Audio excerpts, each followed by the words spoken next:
Queridos, graça e paz, nesse domingo de Páscoa de 2020, de uma forma diferente, não só para nós, mas para o mundo inteiro, que boa parte da população mundial está necessitando, está em isolamento social.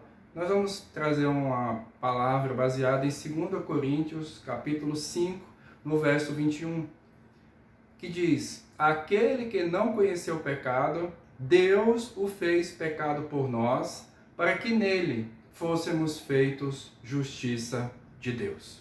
Que Deus aplique poderosamente a leitura da sua palavra e tudo aquilo que iremos meditar nesse texto.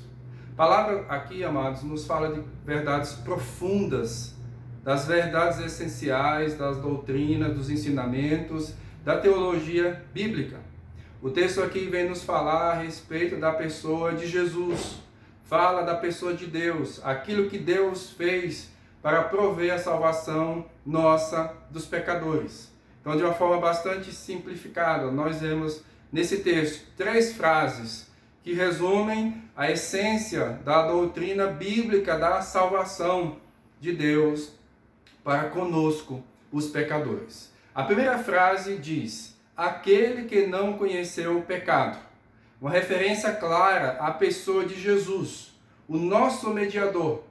Lá em 2 Coríntios, lá em 2 Timóteo, melhor dizendo, fala que há um só mediador entre Deus e os homens, a saber, Jesus Cristo, homem.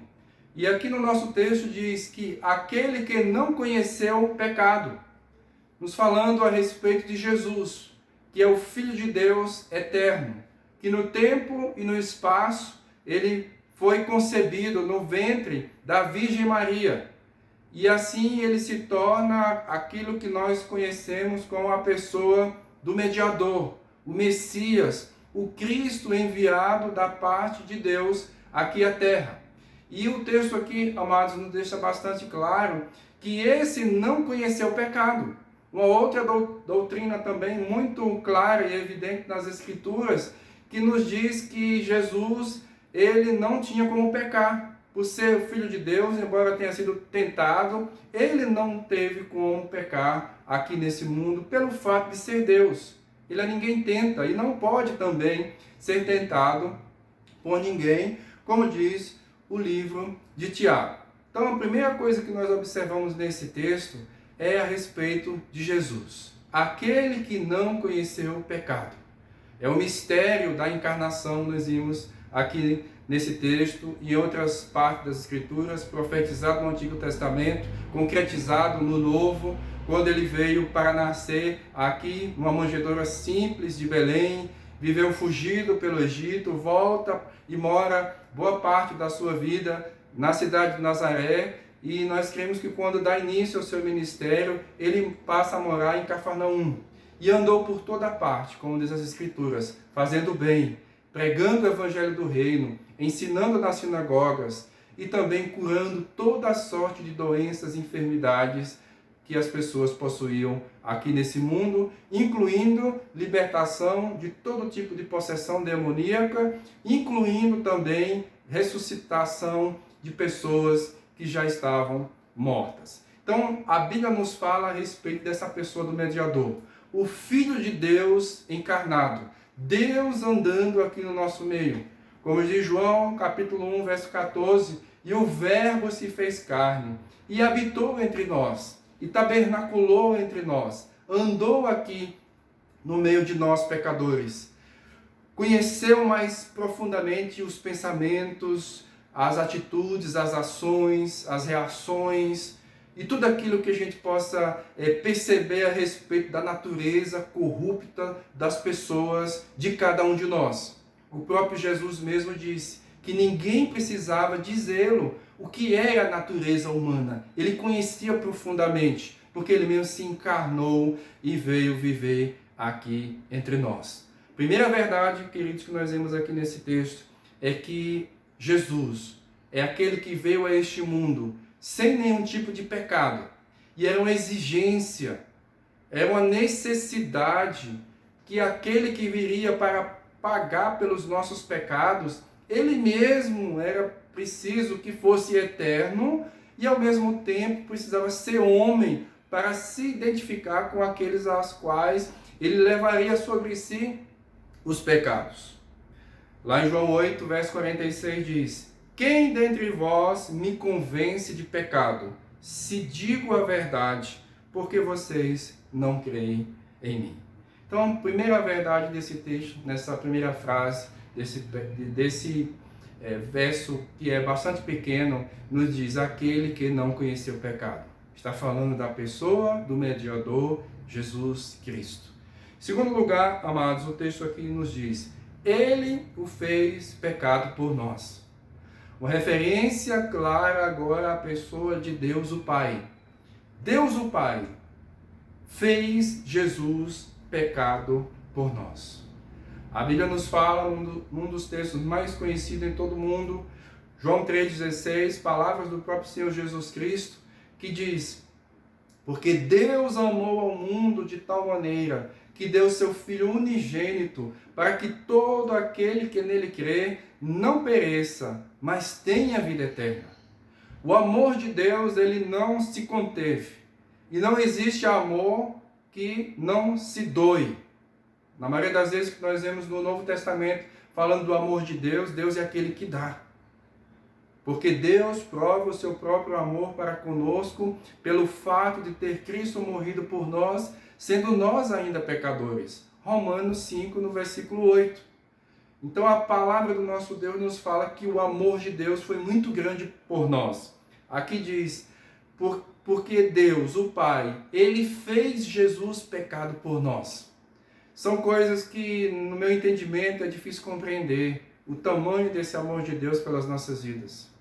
Nós somos tão rebeldes, somos tão desobedientes, nosso coração é corrompido, as nossas mentes, os nossos pensamentos, as nossas atitudes, o nosso agir, como nós gastamos o nosso tempo, aquilo que nós fazemos, normalmente é para o nosso próprio benefício, para a nossa satisfação, para o nosso próprio prazer, e na maioria dessas coisas que realizamos, estamos intentando contra a vontade de Deus, Deus que é o rei de todo o universo, e como um rei da antiguidade, até bem pouco tempo atrás, em alguns lugares ainda hoje, Deus é aquele que executa, Deus é aquele que legisla, Deus é aquele que julga. E Deus, amados, colocou a sua própria lei nos nossos corações. Romanos, no capítulo 1, vai nos deixar bastante claro isso, e também no capítulo 2 dessa mesma carta. A Bíblia nos fala que Deus também nos dá a sua lei escrita. Nós temos os 10 mandamentos, para que realmente não tenhamos nenhum outro Deus diante de nós, que nós não venhamos representar esse Deus com nenhum tipo de forma e figura humana, ou seja, qual for o tipo. A palavra do nosso Deus nos fala para a gente reservar um dia para cultuá-lo, para adorá-lo. A palavra do nosso Deus fala para honrar os nossos pais, para não matar, para não roubar, para não mentir, para não invejar. E tudo isso, como nós já sabemos do Novo Testamento, Jesus resume como amar a Deus sobre todas as coisas, com todo o nosso coração, com toda a nossa força, com todo o nosso entendimento. E as Escrituras continuam falando: e amar ao nosso próximo como a nós mesmos. E assim, amados, em face dessa lei de Deus, a qual nós quebramos todos os dias, Deus, ele deveria executar o seu juízo e a sua justiça em cada um de nós. Deus não era obrigado a demonstrar amor por nós, a ser misericordioso e muito menos gracioso para com as nossas vidas. Mas Deus, assim, pela sua própria essência, como nós vimos em 1 João, que Deus é amor. Deus nos amou primeiro. Deus entregou a sua própria vida. E é curioso nós pensarmos que para que fôssemos salvos e para que a sua justiça fosse cumprida, para que realmente pudéssemos pagar por aquilo que nós mesmos deveríamos sofrer as consequências, a Bíblia diz que ele mesmo resolveu pagar para ele mesmo aquilo que eram as consequências da nossa desobediência e da nossa rebeldia. A Bíblia fala que ele o fez pecado por nós. Jesus, queridos, como nós vimos na primeira frase, aquele que não conheceu o pecado, aquele que viveu sem nenhum tipo de de coisa em termos de desobediência ao próprio Pai. Aquele que não merecia a punição, porque a própria Bíblia nos fala que o salário do pecado é a morte. Aquele que não pecou de forma nenhuma, mas desde o batismo de arrependimento de João, a qual ele também não precisava passar por aquele ritual, ele mesmo passa para que assim se cumpra sobre si as Escrituras. Ele já começa no início do seu ministério com o batismo. A palavra de Deus ali nos mostra para começar a levar sobre si os nossos pecados. A morte de Jesus na cruz não era dele, até porque ele não cometeu pecado nenhum, como nós vimos. Na cruz, Jesus leva sobre si os nossos pecados. Na cruz, nós vemos, e é uma das frases mais enigmáticas das Escrituras, Jesus diz: Deus meu, por que me desamparaste? Meu Pai, por que o Senhor me desamparou? E aí não existe teólogo que resolva essa questão. Porque se Ele é Deus, também juntamente com o Pai, como é que naquele momento específico da cruz, o Pai o abandonou? E realmente isso foi o que aconteceu. Ele prova ali naquela cruz toda a ira do Pai. Jesus, de fato, irmãos, ele sofreu uma punição eterna durante aquelas 6 horas, melhor dizendo, que ele estava pregado ali naquela cruz. Jesus estava recebendo sobre si a ira do Pai. Realmente, amados, a única morte que Jesus não provou foi a morte espiritual, porque ele não tinha como provar disso, essa morte, porque ele não cometeu pecado nenhum. E as pessoas que não têm Deus hoje, mesmo viva no seu corpo, elas são mortas espiritualmente. É isso que o texto de Efésios, no capítulo 2, nos fala. Ele fala que aquelas pessoas que não têm Jesus, elas estão mortas nos seus delitos e pecados, espiritualmente mortas, embora vivas fisicamente.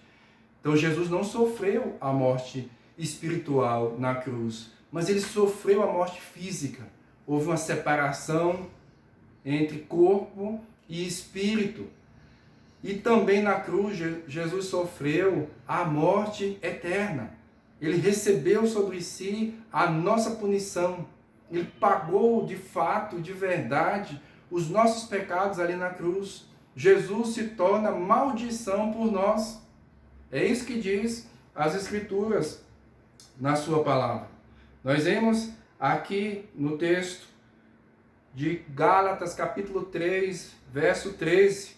Cristo nos resgatou da maldição da lei, fazendo-se ele mesmo maldição em nosso lugar. Porque está escrito: maldito todo aquele que for pendurado no madeiro.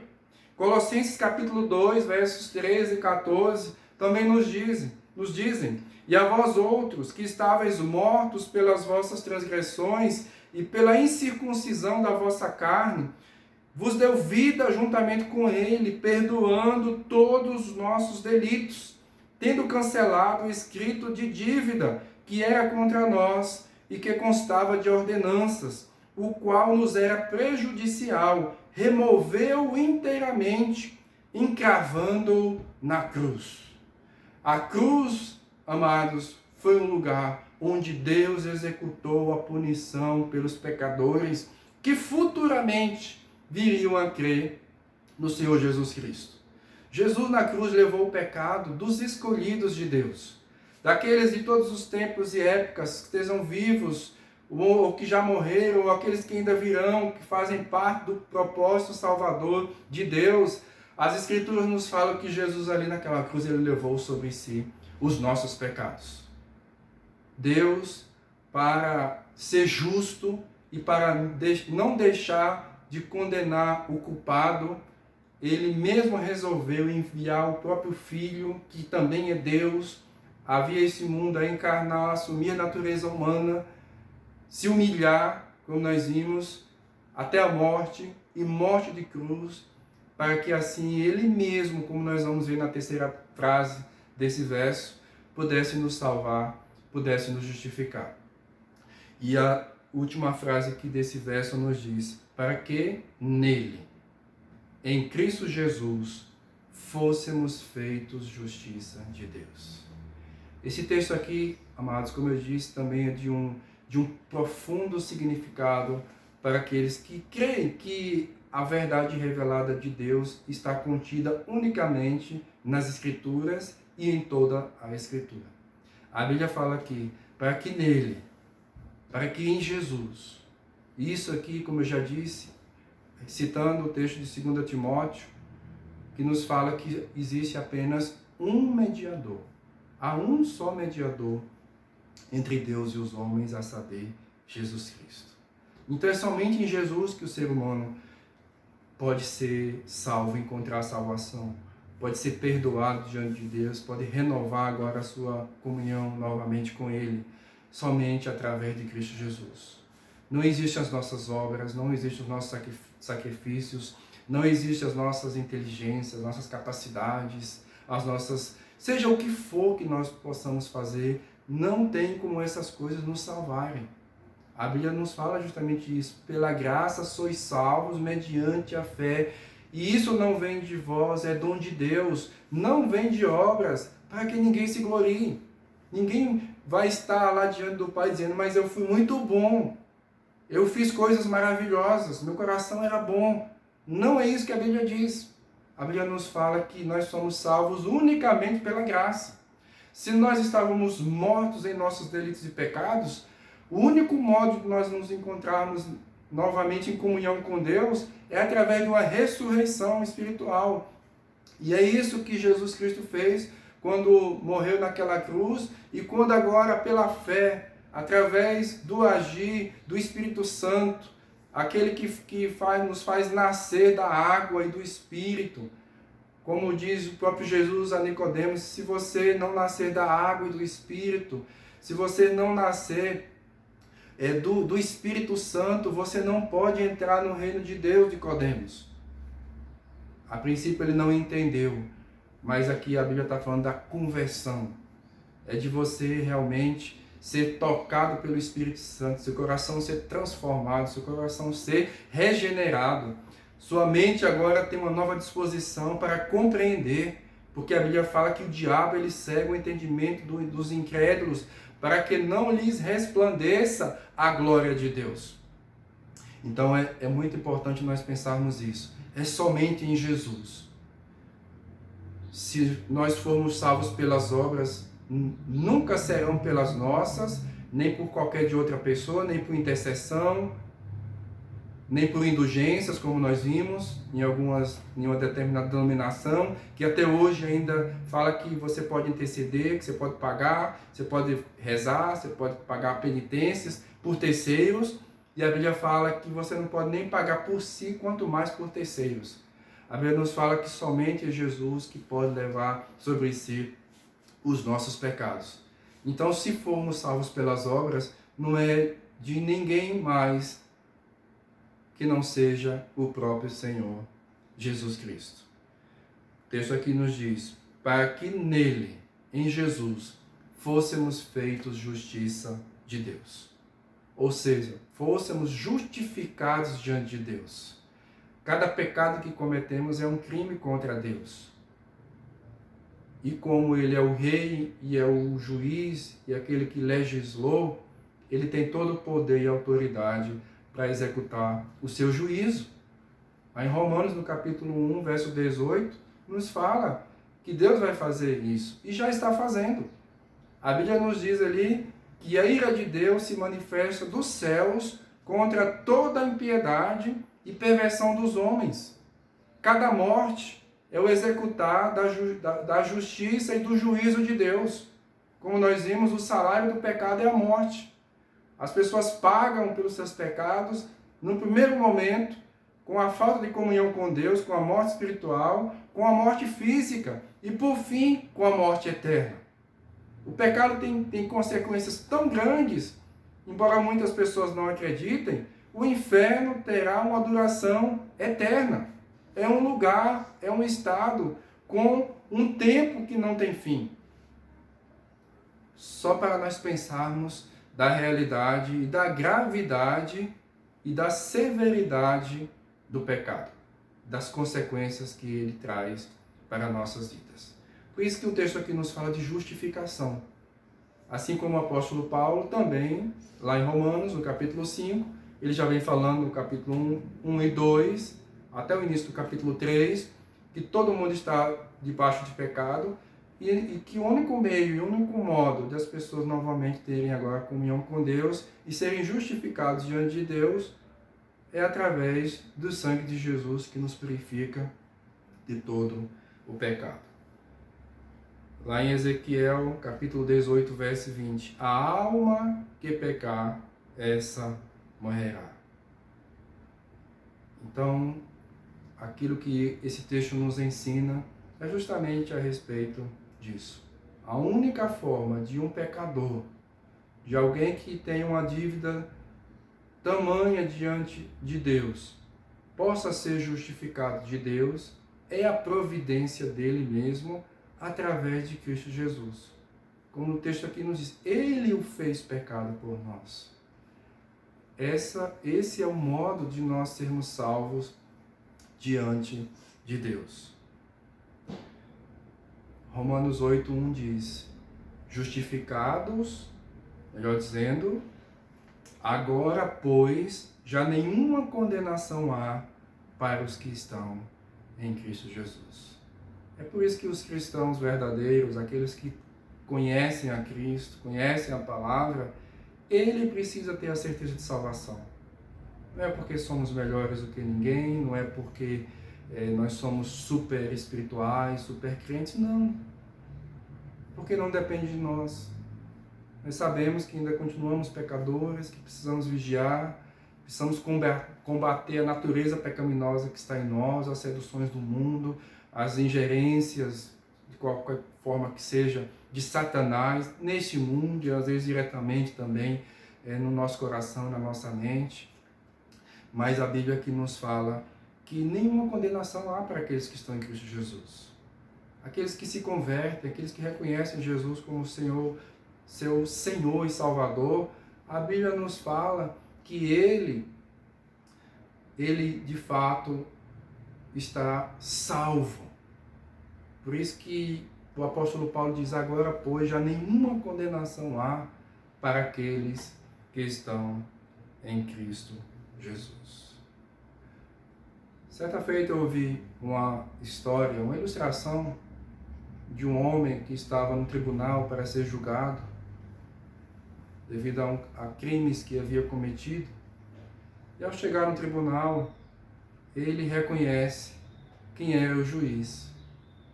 E no seu coração, no seu pensamento, ele chegou à conclusão que aquele juiz, no final das contas, ele não iria condená-lo, porque eles haviam sido colegas de infância, haviam estudado juntos, embora o destino tenha os separado, mas ele ainda o considerava como um amigo de longa data e que, pelo fato disso, ele não seria condenado.